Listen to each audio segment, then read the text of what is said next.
Welcome back to the UFO Rabbit Hole podcast. I'm your host, Kelly Chase. Today, we're diving into part 2 of the Waking Up Inside the Cave series. If you haven't listened to part 1 yet, I highly recommend that you do so first. It's linked in the episode brief.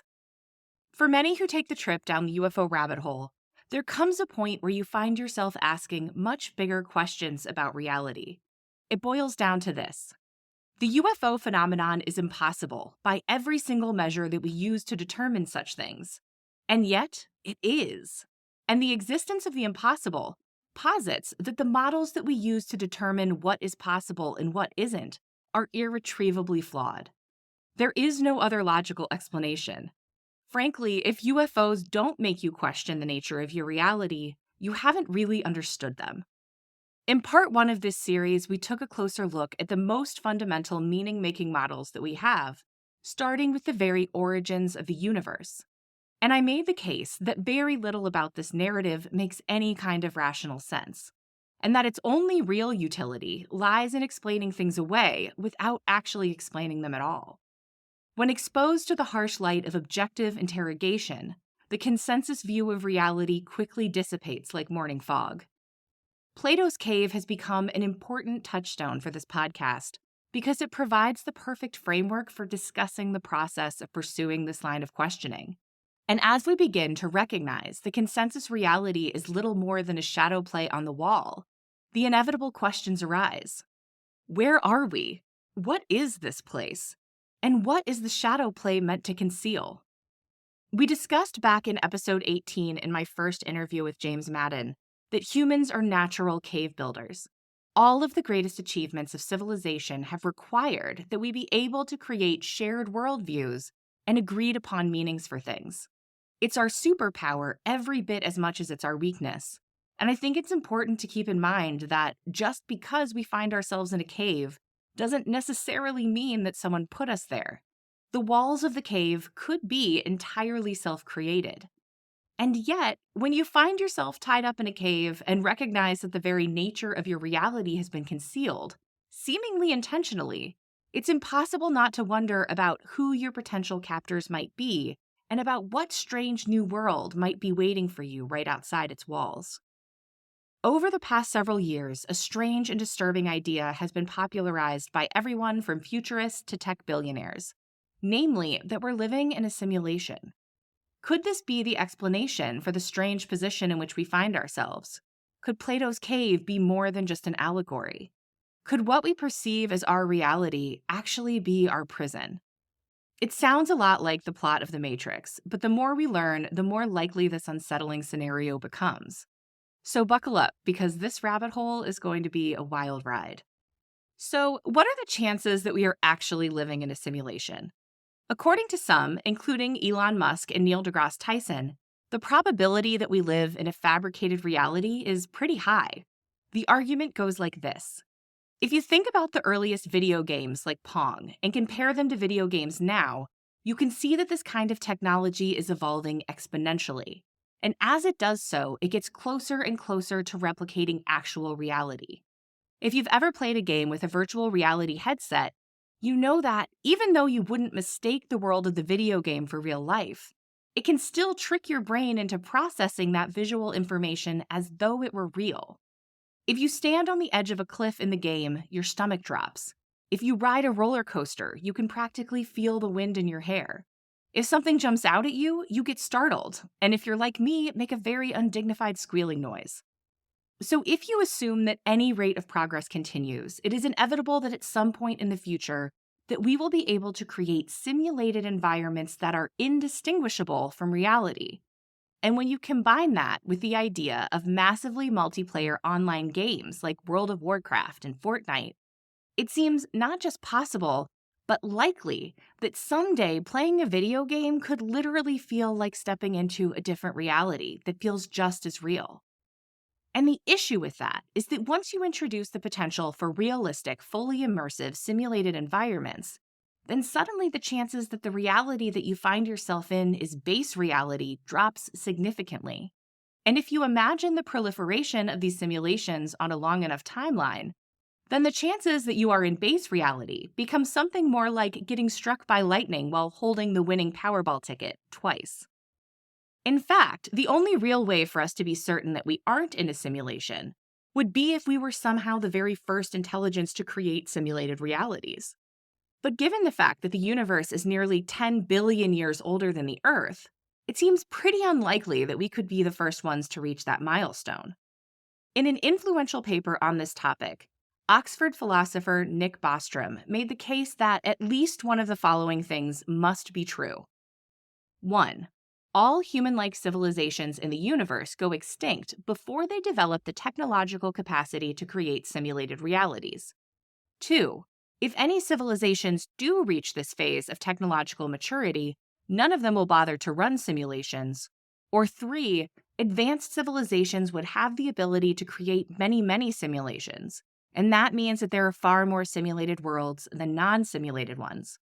And that makes sense, right? There aren't any plausible scenarios that we can think of that fall outside of those 3 buckets. So the question then becomes, which of these 3 possibilities is the most likely to be true? The first possibility, that all human-like civilizations in the universe go extinct before they develop the technological capacity to create simulated realities, functions a lot like the great filter that we discussed in episode 3 with regard to the Fermi paradox.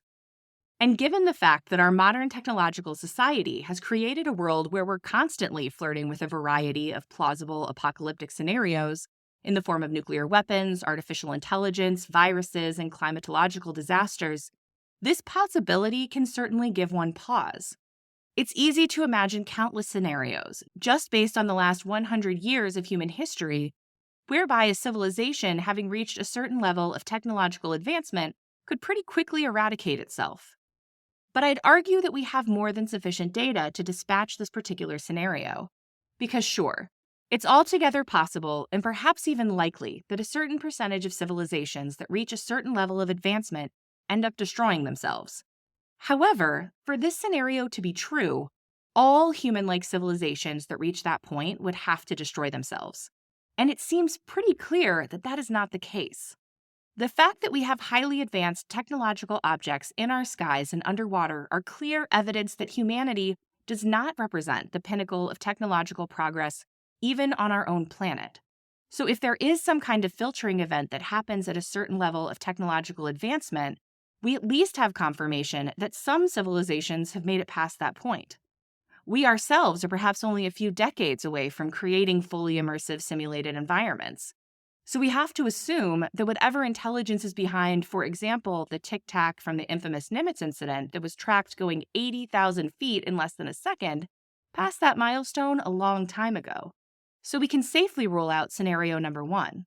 The second scenario, that if any civilizations do reach this phase of technological maturity, none of them will bother to run simulations, is a little more complicated. After all, there are plenty of very logical reasons why a civilization would choose not to exercise the full scope of its technological ability. It is not in the best interest of any species to create technological objects that could potentially destroy or in some way enslave them. Creating fully immersive simulated environments would present that level of threat. So maybe it's the case that civilizations that are smart enough to create such things choose not to do so. However, just like in scenario number 1, it's not enough that some or even most of the civilizations who get to that point choose not to create simulations. All of them need to make that choice. And in the case of humanity, it's pretty clear that that is just not how we operate. As we've discussed in previous episodes, particularly in my recent interview with James Madden, we seem to be almost bewitched by our technology. How else can we explain the creation of nuclear weapons whose only purpose is our destruction? And despite the fact that the existential horror of that creation has reshaped world politics and unleashed potential futures that are so bleak and so terrifying that most of us just do our best not to think about it, we didn't learn our lesson. Just a few weeks ago, on May 1st, 2023, the New York Times published an article about Geoffrey Hinton, the 75-year-old godfather of AI who just left his position at Google and is sounding the alarm about his concerns about the very types of AI that he helped to bring into being. He sees the rise of chatbot AIs as a very real and rapidly advancing threat for which we have no answer. Of his role in creating the very thing that he thinks could be the ultimate downfall of humanity as we know it, he said, "I console myself with the normal excuse.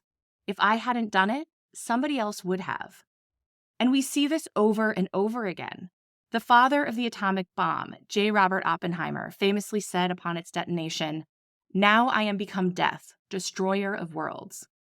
And that quote seems to echo throughout history with the appended usual excuse, "If I hadn't done it, somebody else would have." And although that kind of logic is chilling on its face, it's hard to argue that it's wrong. If they hadn't, somebody else would have.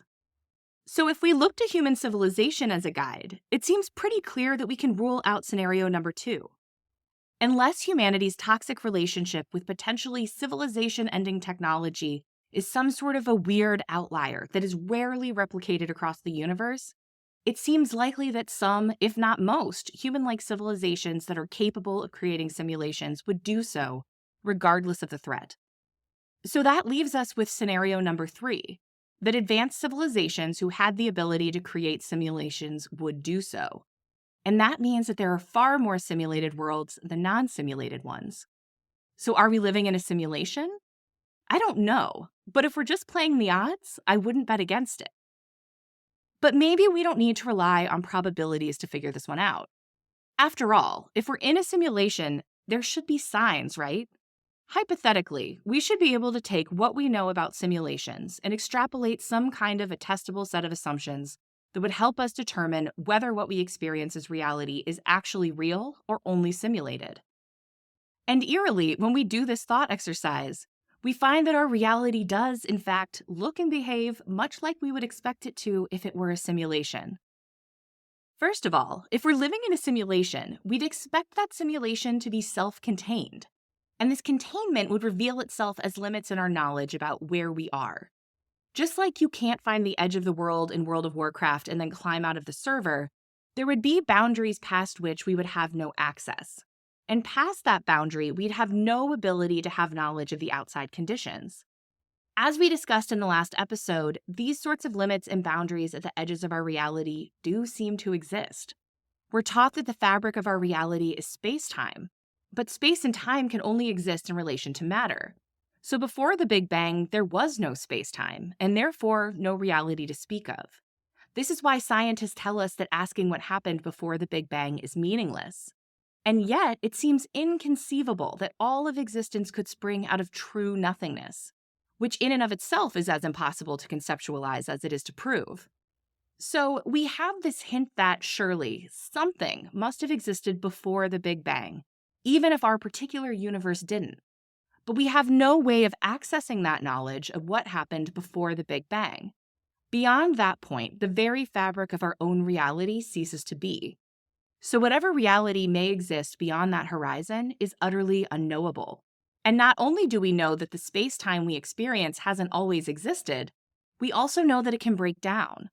At the center of a black hole, matter is compressed down into an infinitely tiny point, obliterating our concepts of space and time.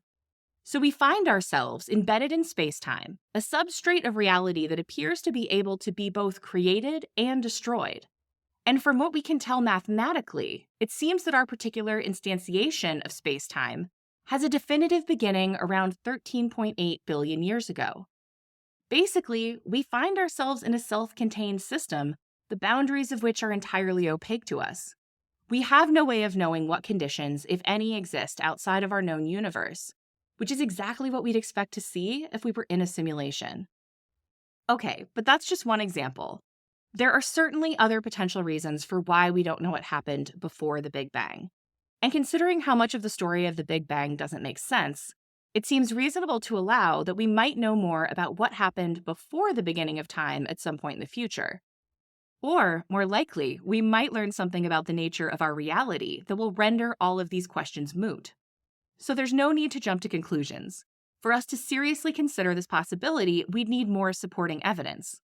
But you might be surprised at how much supporting evidence there is. For example, another characteristic of reality that we'd expect to find if we were in a simulation is that it would be perfectly calibrated to support the particular conditions it was programmed to be simulating, right? It's so obvious that that would be true that it's almost meaningless to say it. The whole point of a simulation is that it simulates a very particular set of conditions. So if we assume that we are in a simulation where we live on Earth, then everything in that simulation would be perfectly calibrated to create the conditions on Earth. Once again, this is super obvious to the point of being meaningless. So why do I bring it up?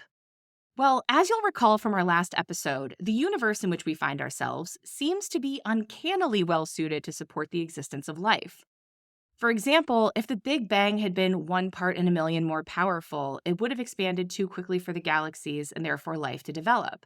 If the strong nuclear force were decreased by just 2%, atomic nuclei wouldn't hold together, and the universe would be filled with nothing but hydrogen.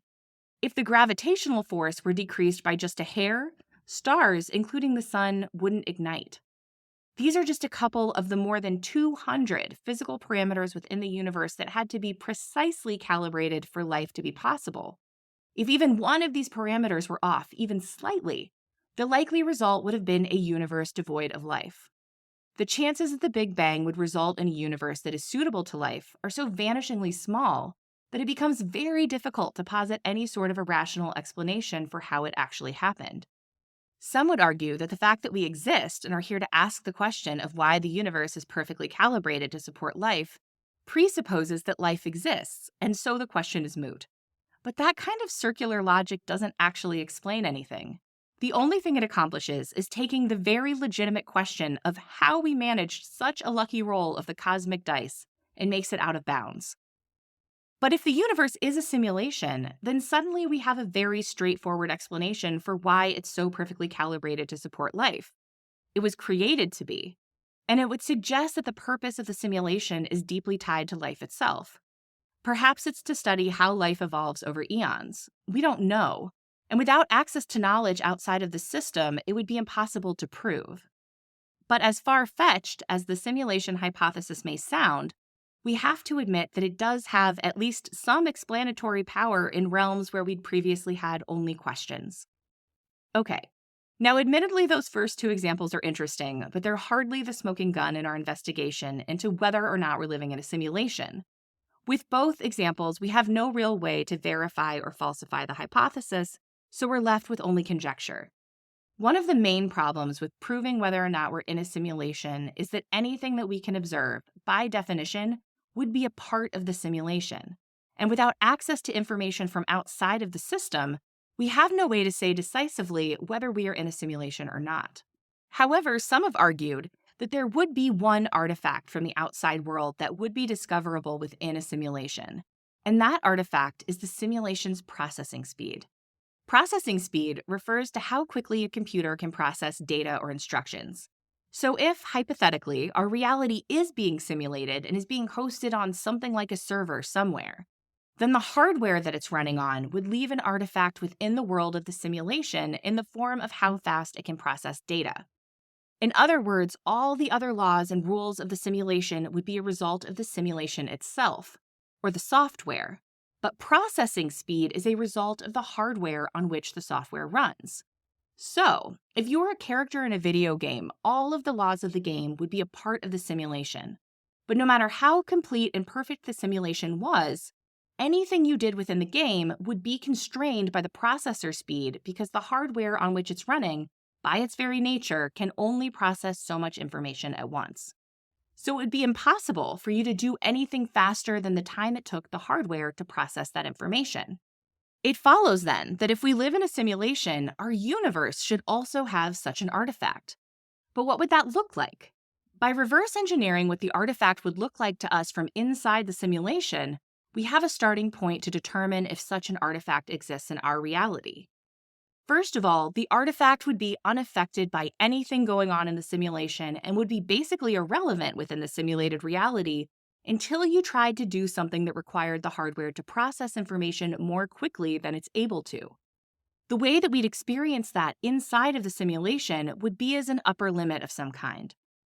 Another property of the artifact is that it would not be able to be explained by the underlying laws of the simulation because it's separate from those laws. Again, the artifact is a result of the hardware. All of the other laws are a result of the software.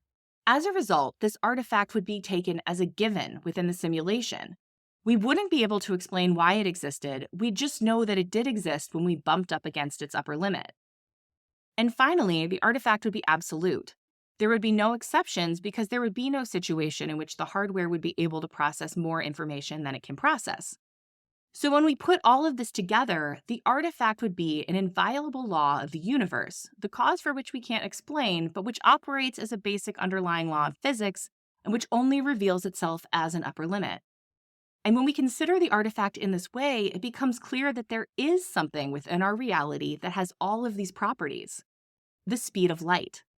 The speed of light acts as the ultimate speed limit of the universe. As far as we know, it's not possible for anything to move faster than that. And there's nothing within the laws of physics that explains why this is the case. But we know that it is because it serves as an upper limit that is absolute and can't be violated. So, could the speed of light be an artifact of the hardware on which the simulation of our reality is run? There's no way to know for sure, but there are many that would argue that that is proof positive that we're living in a simulation. And as we move on to examine other evidence that we may be living in a simulation, things only get spookier. Let's talk about rendering. If we use the example of a video game, rendering is the process of generating an image from a 2D or a 3D model by means of a computer program. As you move through the world of the video game, it renders the world of the game in front of you from the underlying code of the game. And for the purposes of this conversation, it's important to recognize that the video game only renders what is in front of you. And that makes a lot of sense, because if the game had to continually render the entire world of the game, it would waste a ton of resources and be extremely inefficient. So the world of the video game only exists as a programmed possibility within the game until it comes into your character's field of vision. And if this reminds you of the implications of the double slit experiment, then you see where I'm going with this. We've already discussed the double slit experiment in quantum mechanics in episodes 5 and 19. So if you need a refresher, I'll have those linked up with the appropriate timestamps in the episode brief so that you can listen to those sections again. I'm going to move forward here, assuming that you already have a handle on those ideas. For many people, myself included, the clear implications of the double slit experiment is that everything that we experience in our reality exists in a probabilistic state of superposition until it is observed. The very act of observation causes these probabilistic outcomes to resolve themselves into one definite reality. Now, granted, there are plenty of scientists out there who do not agree with that interpretation of quantum mechanics, and the reason for that is that it breaks everything that we thought we knew about what the world is and how it works. At around 7 or 8 months of age, a baby begins to develop an understanding of object permanence. In this important developmental stage, a baby learns that something that is hidden out of their view still exists even if they can't see it. This is why there's such a sharp drop-off in how much you can blow a baby's mind with a game of peekaboo. After a certain age, they understand that you're still there behind your hands, and the jig is up. The understanding that things are still there, even if we can't see them, is fundamental to the ways that we model the world as we learn and grow into adulthood. Without object permanence, you'd never know where you left your keys or how to get to the grocery store. The concept that objects are objectively still there, even when we aren't looking at them, is one of our most basic meaning-making constructs. And so it's easy to understand why so many outright reject the idea that nothing objectively exists until it's observed. The implications of quantum mechanics turn our most basic assumptions about the nature of reality on its head. But despite their protestations, the naysayers aren't able to offer any kind of a tenable alternative. Some simply throw up their hands and claim that quantum mechanics is impossible to understand and doesn't make sense. And yet, quantum mechanics is one of the most successful quantitative theories ever produced. Not a single one of the untold thousands of experiments done to test it has ever found the basic principles to be in error. So how could something that can't possibly be right work so well? Perhaps the answer is that the nature of our reality isn't what we think it is. We expect that things objectively exist whether or not someone is there to observe them. But quantum mechanics suggests that at the most fundamental atomic level, that's not the way it works. And the way it actually works ends up looking a lot more like the way the world is rendered in a video game. Another clue that we might be living in a simulation is that, much like in the world of a video game, reality is pixelated. Now, to be clear, I'm not saying that reality is literally made out of pixels, but rather I'm pointing to the concept that, just like an image that is rendered on a screen, When you zoom in close enough, you see that reality isn't one continuous whole in the way that we perceive it. Reality as we know it is actually composed of countless tiny particles, from atoms to quarks to electrons, which make up everything in the universe. The behavior of these particles is governed by the laws of quantum mechanics. One of the most remarkable aspects of quantum mechanics is that it reveals that reality is quantized. This means that energy, momentum, and other physical quantities can only exist in discrete, indivisible units that come together to form the whole, much like how individual pixels on a screen come together to form an image. If we lived in a simulation, we'd expect to see much the same thing. Any simulation would ultimately have a finite resolution that would reveal itself as discrete, indivisible units, much like pixels, which is exactly what we see. Another potential sign that we're living in a simulation would be the appearance of glitches in the matrix. If our reality operates in a way similar to a video game, we'd expect that occasionally we'd encounter bugs or errors that disrupt the game's continuity or consistency. If we're in a simulation, small inconsistencies could be the result of changes or errors made by whoever's running it. These glitches may result in alterations to our shared histories, creating discrepancies between our collective memories and the reality that's presented to us. And strangely, there is some significant evidence to support this, in particular, the Mandela effect.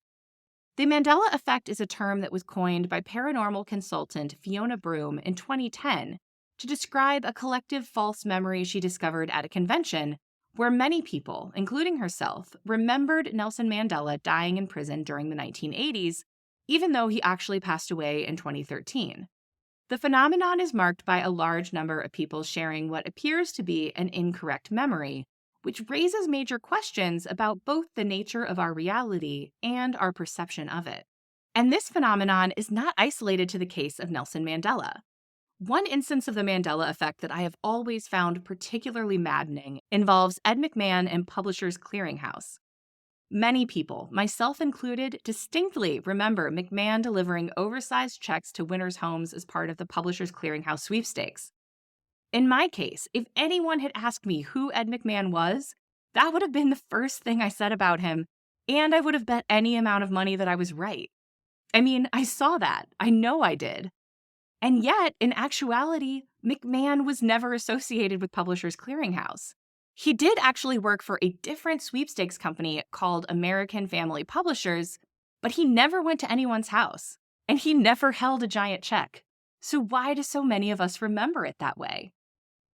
For me, though, perhaps the most disturbing example of the Mandela effect is the Berenstain Bears. I grew up with shelves full of Berenstain Bear books. I watched the show every day. Both were very central to my early childhood memories. And as a kid who was obsessed with words and with spelling, it's virtually impossible for me to believe that this whole time it wasn't the Berenstain Bears, but the Berenstain Bears. And yet every shred of available evidence seems to indicate that this was the case. When I'm in a used bookstore, I always make sure to swing by the kids section because I still have this irrational feeling that one day I'll be able to find a copy of a book that says Berenstein instead of Berenstain. I never have. But the uncomfortable dissonance of this impossible memory means that I'll probably never stop trying. There are plenty of other examples of the Mandela effect that you can explore. I'll be sure to include some links in the episode brief if you'd like to take a deeper dive. If you've never looked into it before, it's definitely a fun rabbit hole to go down. There are tons of examples. And if the ones I shared didn't resonate and you found yourself thinking, uh-oh, Kelly's lost it, I'd encourage you to look up some other examples. Most people seem to share at least a few of these seemingly false memories, and it's trippy when you realize that something that you were so certain of turns out to not be real, especially when millions of other people around the world remember it that way as well. And yet, as intriguing as the Mandela effect is, especially in the context of this conversation about the possibility that we live in a simulation, it's important to recognize that there are plenty of other plausible explanations for the Mandela effect that don't rely on simulation theory. These explanations include false memories, confabulation, parallel universes, and even time travel, and obviously we have no real way to confirm the cause of this phenomenon one way or another. But when we stack it up alongside the other evidence that we may be living in a simulation, it is certainly eerie. And there's one final piece of evidence that we might be living in a simulation that's worth mentioning. It's a relatively recent idea that links the simulation hypothesis to our awareness of multiple plausible apocalypse scenarios by suggesting that we live in some kind of an ancestor simulator. It goes like this. Perhaps the point of this simulation is to explore how civilization copes with the growing existential risks that we face. From nuclear annihilation to the rise of AI, we find ourselves on the brink of potential self-destruction. So could this convergence of potential apocalyptic scenarios be the very thing that this simulation was created to study? The idea is not as far-fetched as it may seem at first glance. Simulations are often used for testing scenarios and predicting outcomes. For instance, we routinely use flight simulators to train pilots, simulating various possible scenarios and problems that they may encounter while flying a plane. Similarly, could our universe be a massive civilization simulator where an advanced society tests how we handle existential threats? In this context, each potential apocalyptic scenario represents a significant challenge that we must navigate to ensure our survival. A nuclear holocaust, a climate disaster, the devastating potential of artificial superintelligence, or even a deadly pandemic could each be seen as tests within the simulation. An advanced civilization might be interested in running these scenarios for several reasons. They could be examining historical possibilities, exploring different outcomes to learn from past mistakes, or testing how a society similar to their own might handle various existential threats. It's even been suggested that it could have been created by some version of us in the future, trying to understand what happened to their ancestors in the distant past. So having looked at all the evidence, what is the verdict? Do we, in fact, live in a simulation? As compelling as some of the arguments for the simulation hypothesis are, the reality is that we can't know for sure because the hypothesis isn't falsifiable. If we're living in a simulation, there's no definitive test we could perform that could potentially prove it false because any evidence we could collect is also a part of the supposed simulation and can be manipulated or explained away by it. Non-falsifiable hypotheses aren't necessarily wrong or meaningless, but they aren't scientifically valid because they can't be tested and potentially proven wrong. So when it comes to whether or not we live in a simulation, there's just no real way for us to know for sure.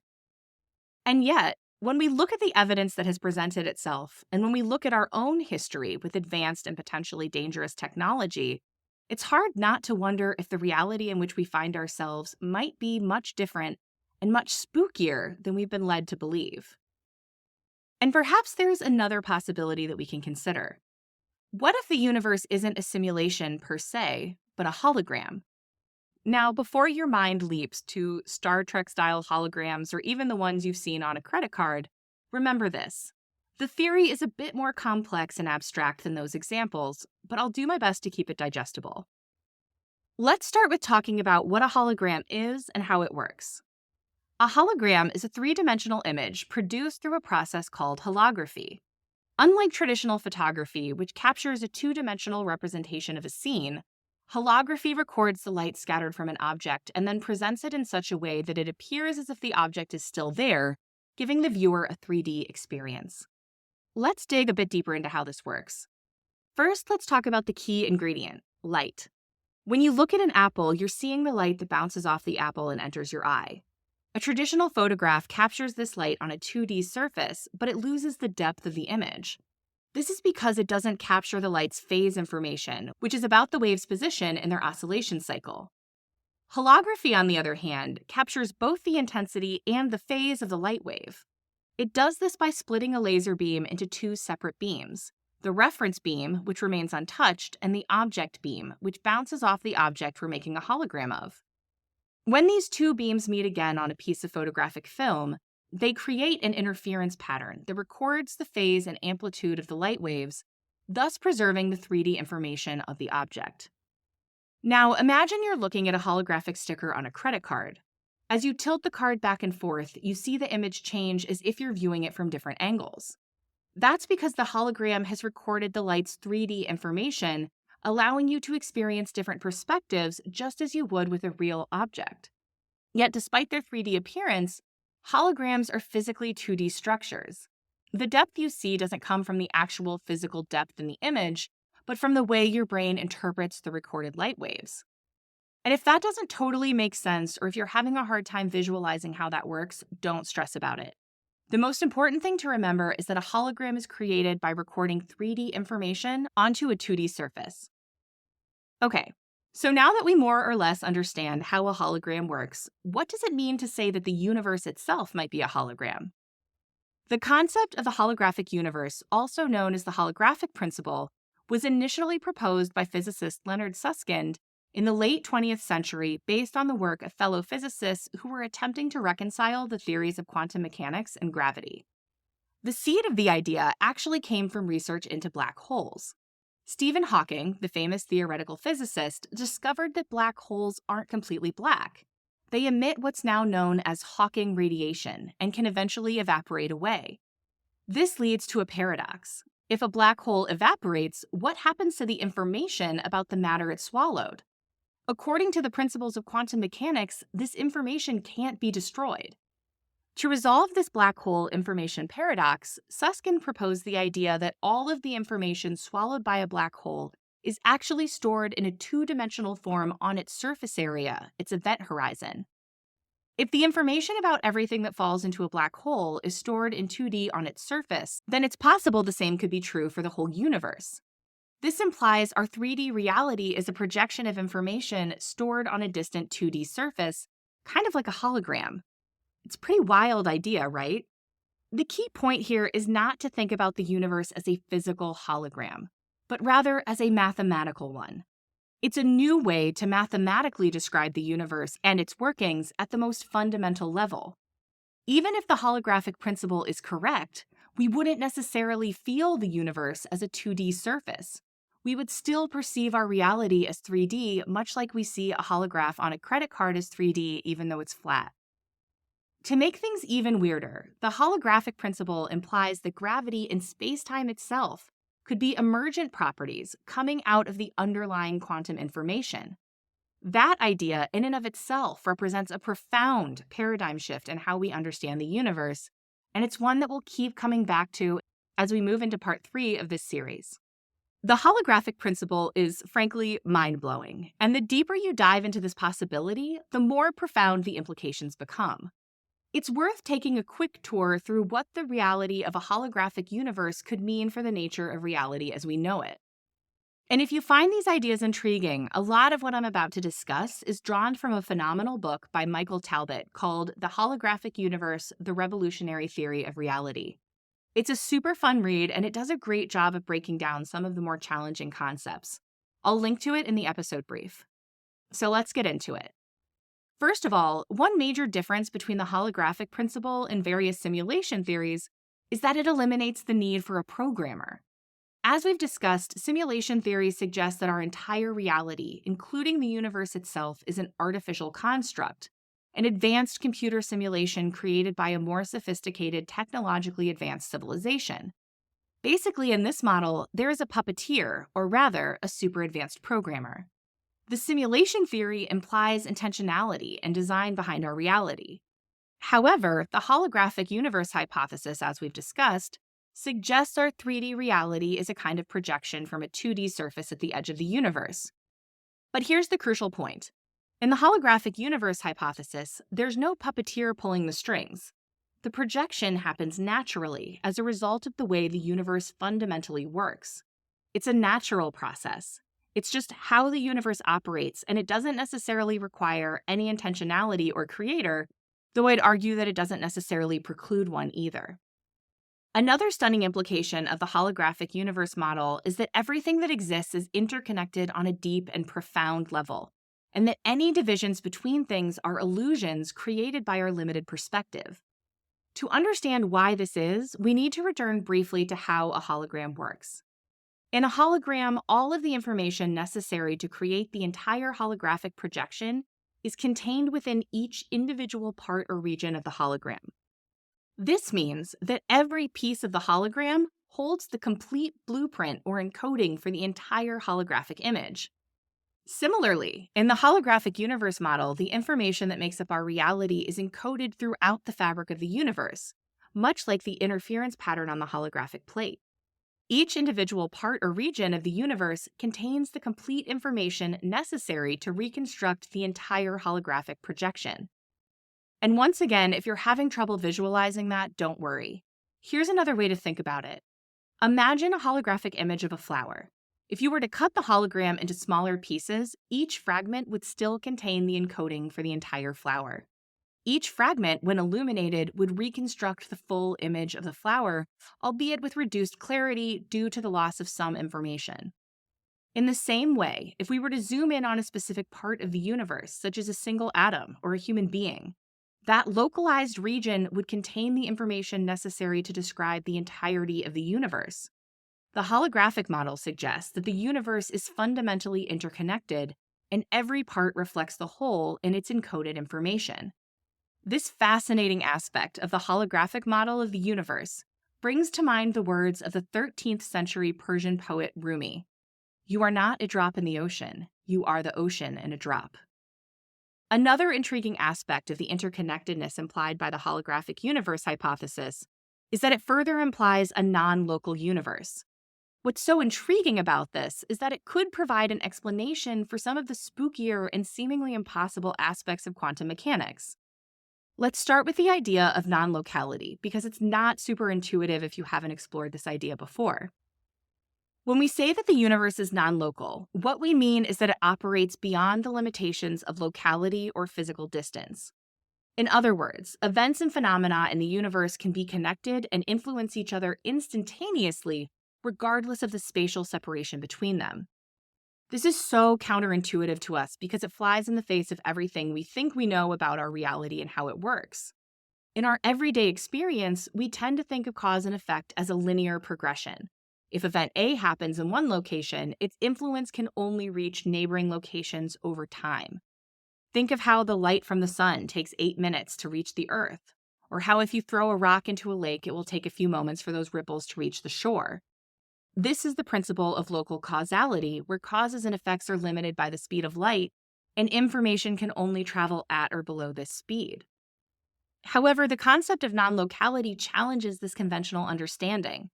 In the realm of quantum physics, non-locality refers to the instantaneous connection between particles or systems, even when they are separated by vast distances, or what Einstein famously referred to as spooky action at a distance. This means that changes in one particle can instantaneously affect the state of another, regardless of how much distance is in between them. One of the most famous examples of non-locality is quantum entanglement. When two particles become entangled, their properties such as spin or polarization become correlated. This correlation remains even when the particles are physically separated by large distances. If the state of one entangled particle is measured or manipulated, the other entangled particle instantaneously knows and adjusts its state accordingly, irrespective of the spatial separation. This instantaneous communication between entangled particles is a direct challenge to everything we know about cause and effect, and it suggests a deeper underlying interconnectedness that transcends space and time. It implies that information is shared between the entangled particles faster than the speed of light, which, as we've discussed, shouldn't be possible, and yet it is. The concept of non-locality is baked into the holographic universe hypothesis. It suggests that this interconnectedness isn't just a weird feature of quantum mechanics, but is a reflection of the very nature and fabric of reality as a whole. Because just like in our example of the hologram of the flower that can be cut into tiny pieces and each piece can still generate the entire hologram, the holographic model proposes that the information that makes up our reality is distributed throughout the entirety of the universe. And therefore, any changes or influences on that information can have non-local effects. To visualize this, imagine a hologram projected into space. If you were to modify a specific part of the holographic plate, it would instantaneously affect the entire holographic projection. Similarly, in the holographic universe hypothesis, any changes or interactions with the underlying holographic information would have the potential to ripple throughout the entire fabric of reality, transcending the limitations of space and time. What's so attractive, to me at least, about this model is that it proposes a view of reality wherein the strangest and most seemingly impossible features of quantum mechanics aren't bizarre anomalies that we have to accept without having any way to understand or account for them. In this model, these things become obvious and integral parts of the fabric of reality itself. Frankly, it's exactly the sort of paradigm shift that we've needed for the past century. That's not enough to prove that it's necessarily true, but at the very least, it bodes well for the durability of this theory. And this idea has even more profound implications when we consider the implications for consciousness and the mind. Again, we come back to Rumi's words, reminding us that we're not a drop in the ocean, but the ocean in a drop. What the holographic model suggests is the possibility that the mind itself is a holographic processor that is inextricably linked to the hologram itself. For example, while a hologram is created by encoding information onto a two-dimensional surface, such as a holographic plate, the mind also encodes information through our senses, which capture and transmit sensory data to the brain. This sensory information is then processed and interpreted by the brain. Your experience of reality isn't a direct experience, but rather the translation of coded information. When you see a flower, the visual information is encoded through the sensory input of your eyes. This information is then transmitted to the brain, where it is decoded and interpreted, allowing you to perceive the flower as a three-dimensional object with specific colors, shapes, and textures. As you'll recall from part 1 of this series, we don't currently have a great explanation for how that perception of our environment actually works. And while the holographic model of the mind doesn't solve all of our problems with regard to the experience of consciousness, it at least helps us make some considerable progress. And perhaps the most profound and challenging aspect of the holographic model is that it also suggests that the mind is not limited by physical boundaries, allowing for non-local information exchange. This means that the mind can access information beyond its immediate surroundings or even beyond the confines of space and time. For instance, consider experiences like intuition or sudden insights. These often involve the mind accessing information or making connections that go beyond the linear thought process. The holographic nature of the mind suggests that this non-local information exchange is possible because consciousness is interconnected with the holographic fabric of the universe, allowing for the integration of information from a broader field of consciousness. But that's not all that the holographic model of the mind allows for. If it turns out that the mind and the universe behave in the same manner as a hologram, then suddenly we have to completely rethink what is possible and what is impossible. And we quickly find that many of the things that we've written off and relegated to the realm of the woo suddenly make perfect sense. In the holographic view, consciousness is not confined to the boundaries of the individual brain, but is interconnected with the holographic field of reality. In that paradigm, things like telepathy, precognition, and other psi phenomena cease to be spooky and become logical and natural results of the cosmic order. These experiences can be explained by non-local information exchange, something that quantum mechanics has already shown us to be possible. In the same way that two entangled particles can share information instantaneously, this model suggests that the mind may also be able to access non-local information in ways that are considered to be impossible under our current paradigm. And that's where we'll leave it until next time. Because frankly, from here the ideas only get more challenging and more profound. And as I'm hoping you can sense, this line of questioning has led us inexorably to a tipping point. We've dismantled our old ways of viewing the world, and through the process of interrogating our most fundamental assumptions, we've stumbled upon some tantalizing clues hinting at a profound new way of thinking.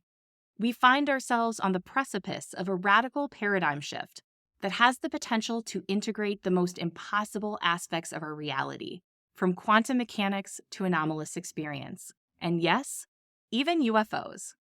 Until next time.